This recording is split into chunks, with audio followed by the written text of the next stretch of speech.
іде годинник. Ну, а ми в надії, що звершаться всі заповітні чудеса. Новий рік. Свято, на яке чекають і дорослі, і діти. Хоча сьогодні через війну святкового настрою практично немає, надія на світле майбутнє та здійснення бажань все ж жевріє в душі кожного українця. Ці важкі для України часи кожне тепле слово дарує хоча б тінь усмішки та бажання жити далі і продовжувати боротьбу. Хай пісні дзвінки лунають, люди горя хай не знають. Хай щастить завжди і всюди. Хай здоров'я з вами буде.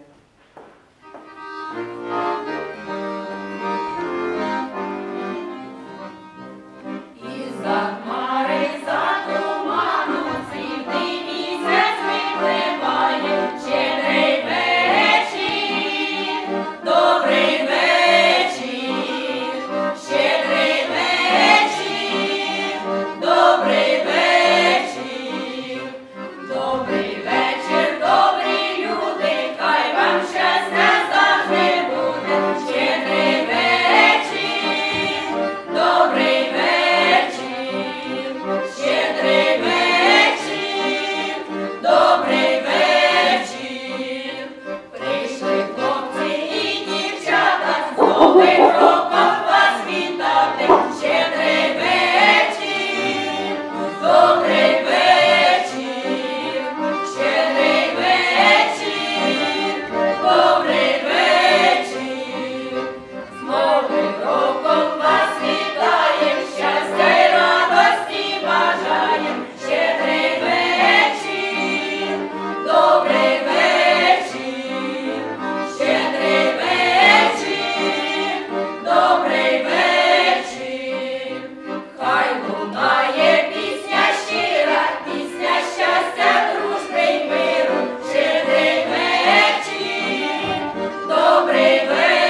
кожного нового злету.